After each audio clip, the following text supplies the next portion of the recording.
All right, everybody, welcome once again to another episode of the Red Delta Project podcast, helping you maximize your results with minimalist approaches to diet and exercise. We've got a huge treat for you today. Once again, my friend, fellow calisthenics coach, Al Kavadlo is here joining us. Today's a little bit of a different spin on things. This episode is, well, it's for everybody, but it's a little bit more geared towards those who are trying to build their online presence, particularly as fitness professionals, to help more people and bring your influence and your impact, and hopefully your income, up to a whole nother level. Al has just come out with his latest Fitness Pro Masterclass, which I've gotten the pleasure and privilege to review it. It's fantastic. And today we're going to be jumping into some of the biggest things you need to know if you want to make an impact online, either as a fitness professional or otherwise. So without further ado, Al, thank you so much for coming on again for the Red Delta Project podcast. Hey, Matt. Thanks for having me. Thanks for that wonderful introduction. Very good. So it is a brave new world that we are living in right now. Like, if you had even thought a few months ago, the way things are now with COVID and lockdowns and things, everything is so different. And some of us are kind of feeling like we're on our heels a little bit, especially here in the fitness industry. And the economy's kind of going all crazy as well. And people are aware that there's new challenges, but there's also a lot of new opportunities.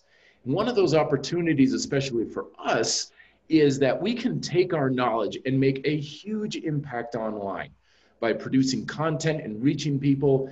And not only can we potentially help more people than one-on-one in a gym, but we can do so if we know what we're doing. And that's what your program's all about, correct? Is helping coaches fast track onto the biggest influence they can online. Yeah, the online fitness training industry is one of the few industries that's actually seen growth in 2020.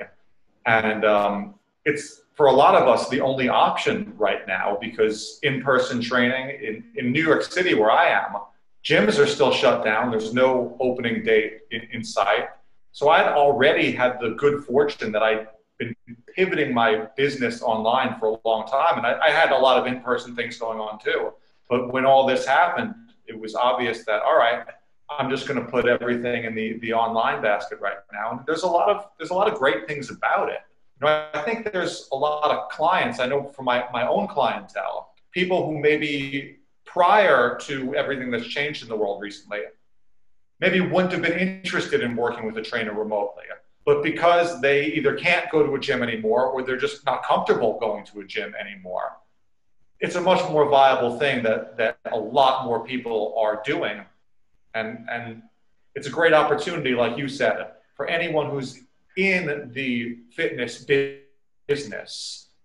If you are losing a lot of your business, as a lot of people have been, to get that business back and potentially even do better than you were before. Yeah. Now, one of the things that's a little bit of it's an interesting experiment now, because you're on the East Coast, you're in New York City. I'm out here in Denver, and Denver is opening up quite a bit more than over there in New England or the East Coast.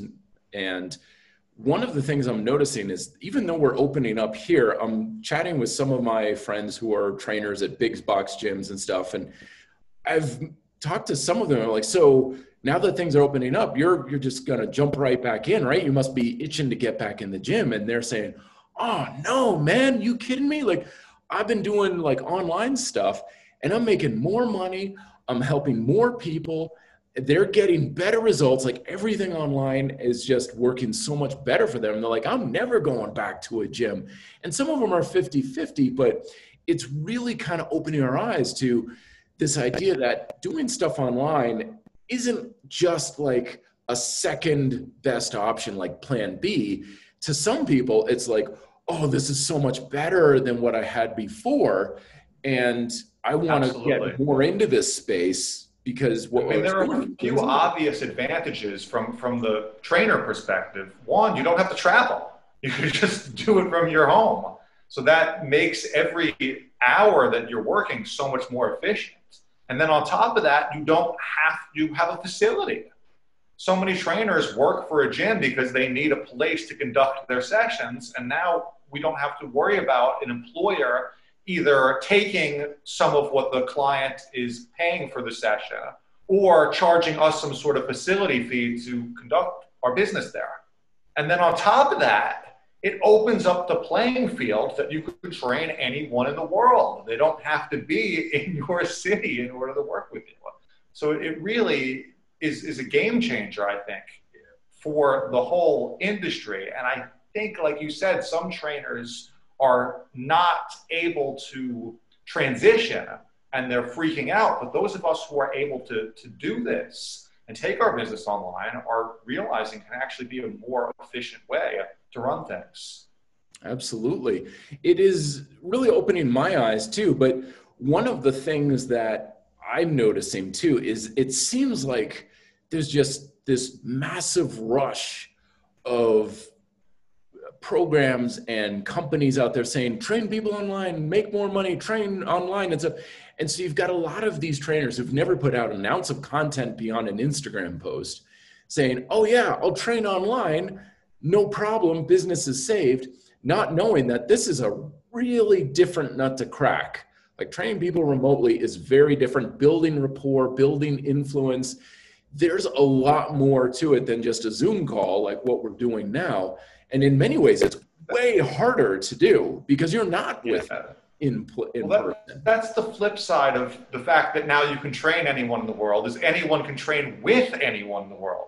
So there's a lot more options for anyone who's seeking out online personal training, which is why it's so important to make sure that you're visible and make sure that people are discovering you. Because if they don't know you exist, how are they going to approach you about training? Absolutely. And one of the things that I've certainly, I am thanking my lucky stars that when this whole COVID thing hit, that I already have an online presence. I've been building this stuff up for 10 years. And that you'd already been doing body weight, which is so great when you don't have a gym. I'm in the same position. So many trainers, like you said, are now trying to cook up ways to work out without a gym. It's like, we've been doing that for a long time, you and I. Exactly. It kind of, a little analogy reminds me of that old Far Side cartoon where it shows a UFO coming down outside the karate class and the caption is, the students finally knew how to apply their skills and save the world. And all the aliens look like boards and bricks and stuff. It's the same thing. It's like our opportunity is certainly here, but it does pose that unique challenge of you've got Joe Schmo saying, hey, train with me. I can do a great job working you out at home. And then you got you saying, hey, I can train you. Like, how do you differentiate yourself, who's been doing this for years, who has the expertise, who has the credentials, and yet anyone can just, pay $20, get the little website set up or whatever, and like, great, now I'm doing this too. And it seems like you're on a level playing field, and it's so not. So that's kind of where your program comes in, of establishing yourself beyond the program you're selling, beyond your reputation of just what they see on a sales page, knowing that you're the man when you come up on a Google search. Now, so that's kind of more what your program's like. Take us a little bit more into why that's so important and how that helps with everything. Yeah, just to clarify, this isn't a program for people who don't know how to give someone a good workout. This is a program that assumes you're already a competent trainer, but you're just having a hard time figuring out how to bring your business online because maybe you've always run it in person and this is never something that was even crossed your mind to need to do because you had lots of clients come to you in person and now suddenly that's gone. So there are certain skill sets that are different when you're conducting yourself online. And like you said, a big part of it is presenting yourself in a way that the people who are best suited to train with you are going to get that. They're going to see that you're the right fit for them. They're going to see that you can give them what they need.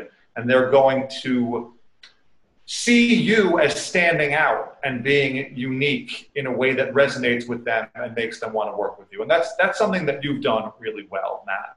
And that's something that I've had success doing in my career. There's so many things that you've already done just in this little bit of time that we've been interacting that are so professional and so good that people don't even realize are things that you had to practice. Like just the fact when we started this interview, you gave a great introduction.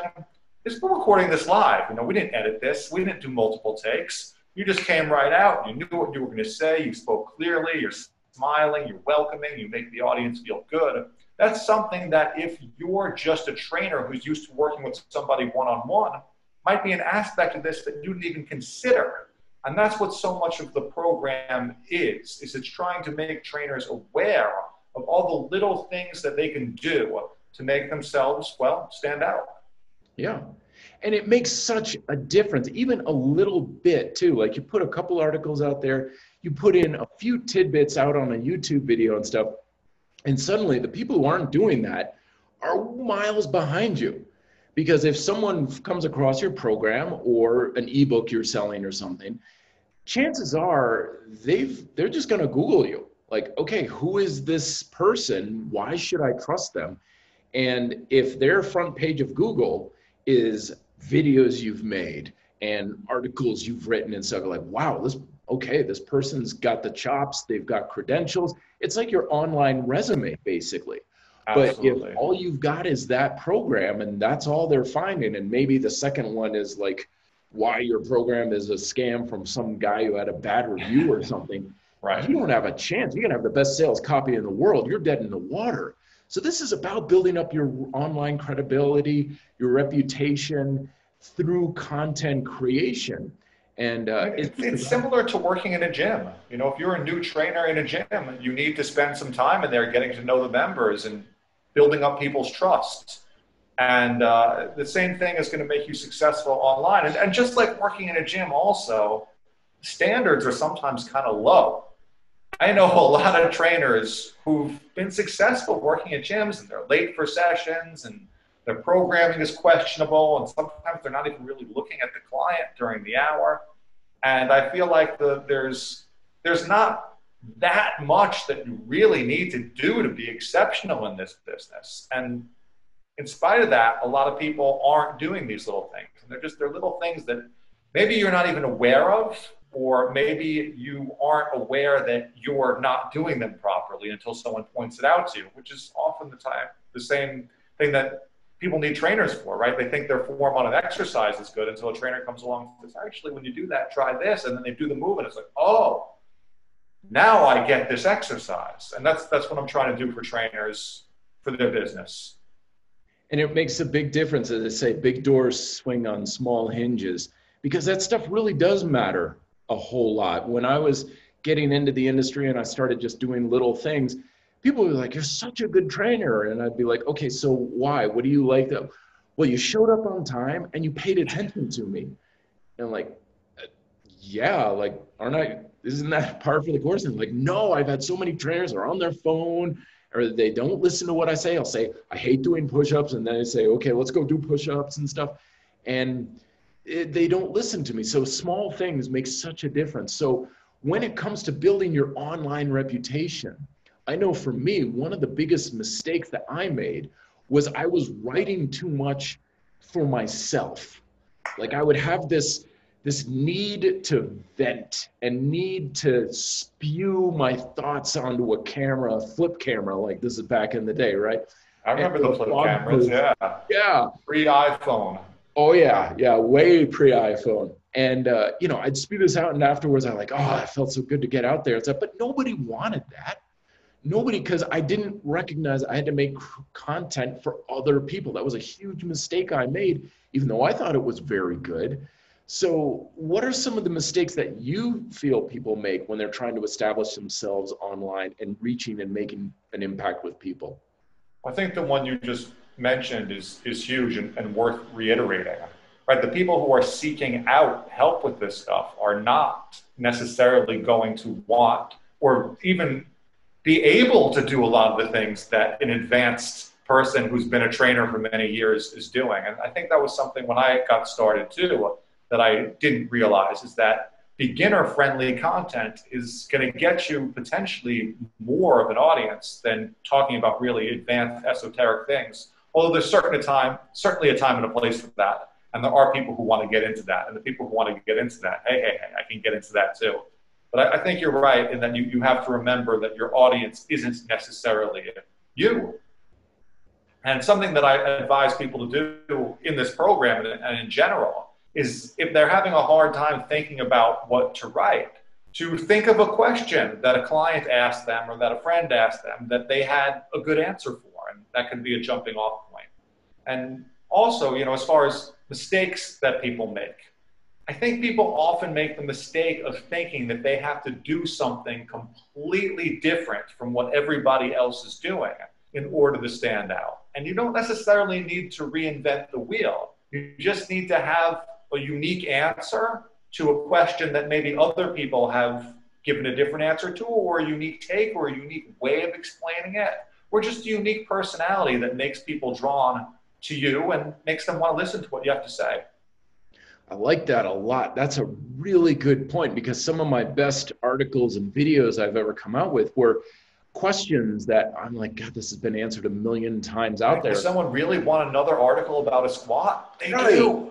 And they do, absolutely. One of my most popular videos lately was how long should you rest for in between sets? And even someone in the comment was like, okay, this is the mine millionth video on this topic and stuff. But they watched it and they commented. Exactly, but they wanted to see, because they want your take on it. They want your perspective. And one of the things I love about your program is that it gives these tidbits of information of how to make content and stuff your own style. Because at the end of the day, yeah, anybody can learn to squat anywhere on YouTube and articles and stuff, but they want your style on how to train. And if it gels with them, they don't want to go to Joe Schmo's squat shack and stuff, even though it can work. They want what you can bring to the table in your own unique style. That's what your program really helps to do, is bring out one's personal style. Well, thanks, Matt. And the other thing that I think people forget is that the audience that gets fitness ebooks and works with online trainers and takes Zoom workshops or in-person workshops when those are happening, they're not only going to one thing, they're not only reading one book. So if you can get yourself to be interesting to those people, you don't have to necessarily compete with everyone else. Like you and I, for example, I'm sure we have a lot of people that have read both of our books and subscribe to both of our channels. And even if you and I both talk about the same topic, they're going to watch both videos because they're interested in what we both have to say. So just to that point again, everything's been talked about at some point. There are no topics out there that have never been covered before. Mm-hmm. So just make it interesting for people. Make it fun, make it relatable. Absolutely. Now, when it comes to like creating content, like I always feel like I'm a fire hose. Like I have trouble picking a topic. I have a database on my phone of topics that I can talk and write about and stuff. And it's not hard for me to come up with content. It's always a challenge to come up with good content though. But what would you say is a good way to get past the hump of, I can't think of anything to write or say or anything? Your first tip, actually, I guess you did answer this, is answer a question people are asking. If they're asking for it, they already want the content. But then also, you said something in passing a second ago that's great. You said, I have a lot of ideas. I don't know if they're all going to be good or not, but sometimes the only way to find out is to write them. And you might have an idea for something, and in your head, you're like, I don't know if this works, and you get it out there, and then maybe the idea changes as you're putting it together, and it evolves, and it starts to become something better. And other times you have an idea, and you're like, oh, this is going to be great, and you put it together, and you're like, yeah, you know what, this isn't exactly what I was expecting it to be. And you have to be willing to create a lot of things in order to find the stuff that's good. And you don't necessarily need to share every single thing you do. I mean, I create tons and tons of content, and I share tons of content. But for everything I put out, there's 10 things that I'm like, you know what, this isn't good, this isn't right, this isn't exactly what I was wanting to say. Let me throw this on the back burner. Yeah. Oh, I can relate to that. Some videos, even though it's a 4-minute video, it's like, that took me a month and a half to make because I had to go through. I've got things, that have ruminated for years, finally came to completion. Like this program, honestly, this Fitness Pro Masterclass, something people have been asking me about fitness about teaching the business side of things, really since I started teaching the progressive calisthenics certification back in 2013. And we've always touched upon business a little bit in that, but mostly it's about the workouts. So this is something that's been brewing in me for a very, very long time. And yeah, to your point, sometimes you have an article idea and you're like, oh, I got to get this out right now. And you write it down and it comes out good. And that's rare and fortunate when that happens. And you just, one shot, it's good, it's ready to publish. But oftentimes, and I think that's another misconception, people don't realize how long you might need something for until you really feel like it's ready. Mm-hmm.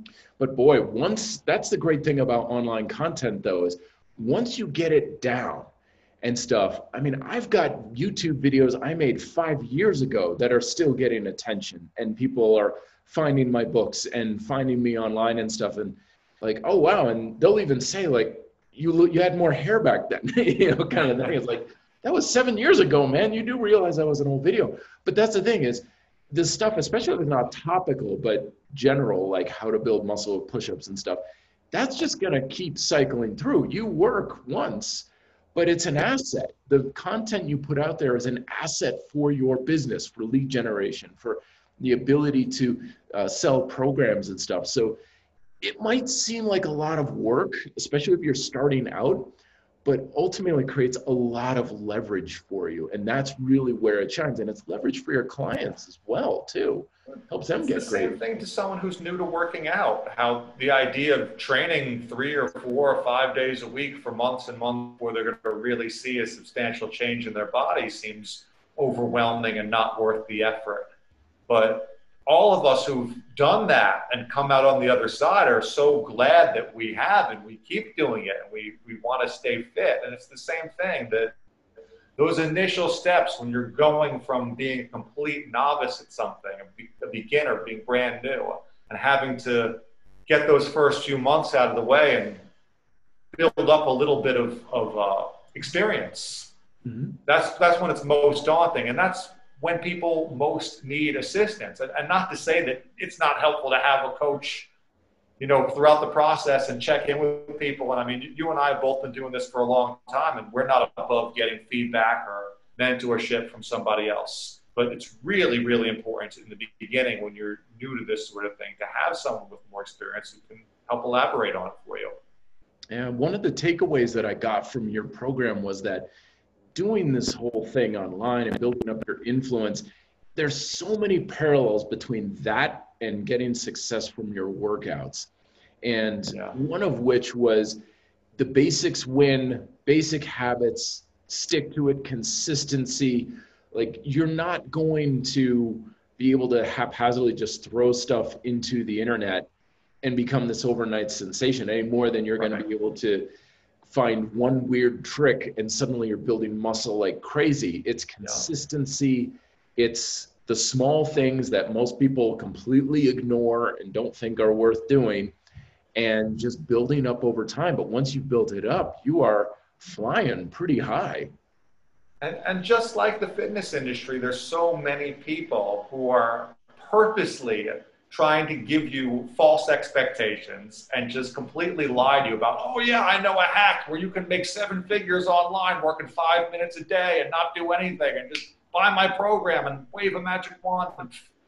And that's never something that I've done with my personal training clients, and that's not something I'm going to do now. The Fitness Pro Masterclass that I'm putting out there is not going to magically make you a millionaire in 2 seconds. It does take a lot of work, and it does take effort. And hopefully you're not the type of person that's afraid of a little bit of work and a little bit of effort. If you have somebody to guide the process, and you have something to hold you accountable, and you have something to kind of give you goalposts along the way, you're much more likely to see it through. But you actually have to do this stuff. I'm not going to give you some, I see these ads, it's almost insulting. Like, here's 100 already written emails to send to your followers. It's like, what's the point of that? You're just going to send generic crap out to people? Like, it's just the equivalent of a shake weight or something like that. And anyone who's really serious knows that that's probably not ultimately going to get them the best results.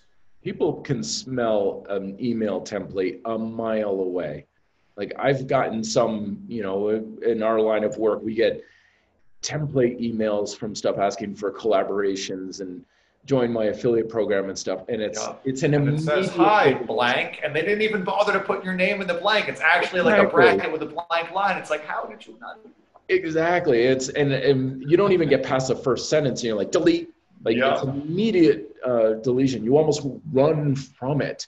So, I mean, not that there aren't tricks. There aren't little shortcuts. There's things that you There can are do. certain, time-tested methods that are effective and some tactics that will work better than others. But what I'm talking about is marketers who are saying, the same way they want to say, oh, are you wasting time in the gym working out when you could just be taking this shake or this product instead? Don't be stupid. Don't do it the hard way. Don't slug away in the gym and portion control your food. Just do this. That's what some marketers are doing to trainers right now. They're saying, oh, don't be a stupid idiot your time actually training people online or writing articles. I know some hack that's going to get you around that, and it won't. You do have to actually put in some effort. And to be clear, I still train people one-on-one, and that's not something that I think should be ultimately eliminated from a personal trainer's world. Yeah, it's great to have passive income. It's great to have books and products and things that people are continually buying, but I want to still actually coach people. It makes me feel weird when I see coaches saying like, oh, don't be stupid and waste your time coaching people one-on-one. Really? Yeah. Were you ever a trainer? Like, why do you feel that way? I don't know. Yeah. No, I agree, because even to some smaller, I've known coaches who take it all online and just try to sell ebooks and stuff. And after a couple of months, they're like, I need to work with people. I want to converse. I need to be social. Just staring at your computer all day and stuff. It's like a muscle. If you stop exercising it, it gets weaker. Yeah. You won't continue to be as good of a coach if you're not actively coaching people. In the trenches. As they say, yes. Yeah. I was just talking about this the other day with someone. They were saying, where do I get started? What kind of certification should I get? And I was like, well, if you're just starting out, you're going to be training people, get a good certification like NSCA or NASM or something. But at the same time, I said, don't get like 15 certifications and stuff like that and never train someone. Like, you're going to learn far more what to do for yourself by doing your workouts, and you're going to learn far more by coaching people. And if you want to make a YouTube video, you want to be a good writer, you've got to write. You have to put that camera in front of your face and hit record. And yeah, some of it's going to be laughably bad, but you got to get that out of the way. Yeah. You don't, just grab onto a pull-up bar and be like, so what's a muscle up? Bang, just like that. Yeah. It's going to be kind of ugly, but it's the beautification of the ugliness that gets you the results. And it's the same thing with this as it is in training. Well said, my friend. Yeah. Now, let's wrap this up a little bit. So if someone's looking and they're kind of on the fence a little bit, like, okay, I want to go beyond my online influence from just posting a social media post every once in a while, your program is a great place to start. I mean, I went through it in like a day. So it's not the sort of thing that's going to take you months to go through, and the videos are nice and short. You were also pretty experienced. So a lot of those early lessons are things that you'd already been doing for a long time. But I love how it just gets you working right off the bat. It's something you can apply right away. So I'm flattered that it was watchable and not to just watch all the videos in a row. Yeah, and that's kind of one of the things that I really picked up from is, boy, if I ever create some sort of an online program, like, don't make 15 hours of video for the introduction. Like, get people moving pretty quick. But we talked the last time we spoke when we were talking about my book, Next Level Strength. I'm really into making a really big thing and then whittling it down to just the most essential stuff. So the way I arrived at 90 minutes of really good video content for this thing was by having hours and hours worth of content that I went through and refined and cleaned up and got to be as, the opposite of what I'm doing right now. Yeah. Yes, the refinement process can be time consuming for sure, but makes stuff all the better for sure. So where do people find more about your program there? For those who are watching on YouTube, the link is just down below in the description. You just click it there. Also, I'll have links on the post here if you're listening at reddeltaproject.com. What's the official website? You know, one of the great things about having a unique name like I do is if people Google me, Al Kavadlo, Kavadlo, and they go to my website, which will probably be the first or one of the first things that comes up, all the information about the program is right there. And like you said, if they're watching this on YouTube, you already put the link in there. Yep. So it should be easy enough to find if you're looking for it. Yeah, for sure. And I also just want to make sure everyone knows I have a private Facebook group for everyone doing this program, because I don't want it to just be a one-way street of you watch the videos and have at it. I want people to be able to ask questions, update me on what's going on, and get continued support and feedback. And everybody who gets the program is welcome to join that group. And because it's still a relatively new program, the group isn't that big, so I'm actually able to get in there and give everybody responses to all their comments. So hopefully we'll be seeing more and more people grow in that group over the next weeks and months. Wow, that's huge value right there. Getting questions answered by the man himself, folks. I mean, take advantage of it while you can. And these sorts of things, they're not going to last too long when things are changing this fast in this COVID environment and stuff. A month from now, we could be looking at a very different situation again. We could be looking at another lockdown. We could be looking at gym closings, like, oh yeah, the gym I work at is, still somewhat locked down. They could be like, you know what, guys, we just didn't survive it. We're closed down, and that's it. And suddenly you're left, like, you can accomplish or you can fall back a lot in 30 days. That's what I've learned from COVID, from both a fitness perspective and from a business perspective. Some people are so much further ahead when this thing started than when it started. And some people are falling back so far based on the decisions they're making today.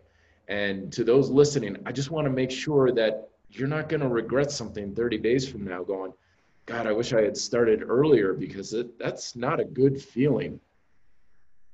Yeah, I mean, that's like we keep saying, that's why some people don't even start working out. They're like, oh, I'm already 30 years old and I'm fat, so why start now? And it's like, well, you're only 30 years old. You're still a relatively young person. You can be in great shape in a few years or even a few months if you actually put in some effort. But I think we've made that point clearly enough. Yeah. I mean, I'm 42 and I'm making better gains now than I ever have. And, everything that I'm doing outside of fitness is doing better. Best thing that ever happened to me was COVID in many ways, but not to put too. You're very fortunate. We're very fortunate that we've been able to, transition well during all this, but it is a crazy time for a lot of people. And I don't want to sound unsympathetic to those who are having a harder time of things. And it's really made me count my blessings and just made me grateful for the things that I've got, my health, my family, my happiness, and a career that's satisfying and still viable in spite of everything else going on in the world. Absolutely. Couldn't have said it better. Absolutely. It's a good time to take stock of your blessings, love those who you are with, and get busy and do what you can with what you have, as they all say. So everybody, again, if you're looking for more information on the program, links down below in the description. As always, questions directed to me down below in the comments. I always answer things. Of course, Al, your YouTube, your Instagram, your Facebook, like the man said, just search Al Kavadlo. The stuff will come up. It's good to have a unique last name like that. Very good. Any parting words of wisdom for you, Al? Hey. We're working out. All right, everybody. Thanks again. Talk to you later. Be fit, live free.